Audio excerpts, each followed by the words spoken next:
97.3 Citi FM. Relevant radio, always.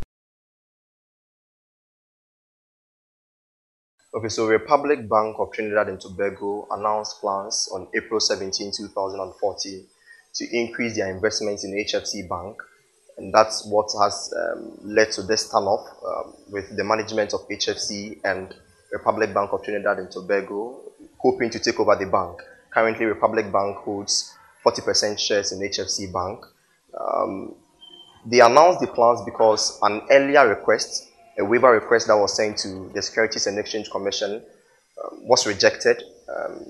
According to the Securities and Exchange Commission Code on Takeovers and Measures, if you get above 30% shares in a particular listed company, you are supposed to make a mandatory offer to shareholders and buy their shares.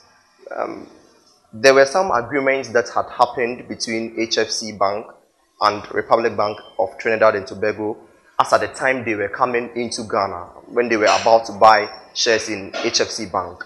In December 2012, Republic Bank was welcomed into HFC Bank. They bought some 8.79% shares in HFC Bank at the cost of $8 million. And between December 2012 to June 2013, they had increased their investment in HFC Bank to 32.02%.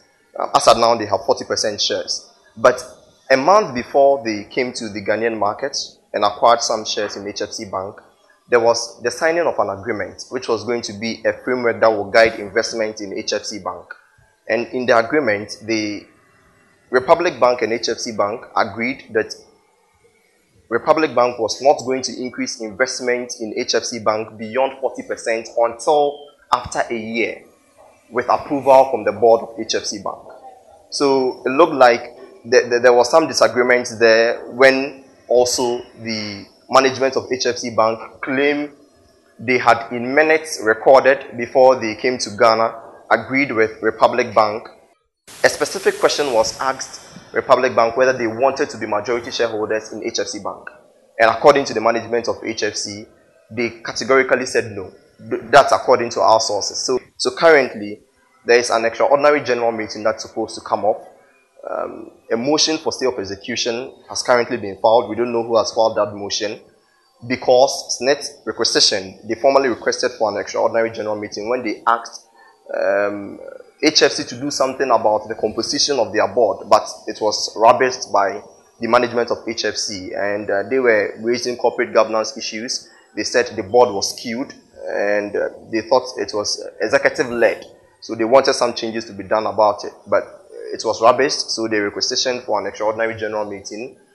Two shareholders challenged why the extraordinary general meeting was going to be organized, and it was in court. It was rubbished.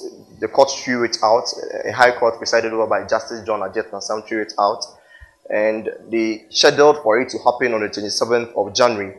Earlier, it was supposed to happen on the 20th of January, but because of the court cases. So that's where we are now. It's still in court, and they've suspended it for now. 97.3 Citi FM. Relevant radio, always.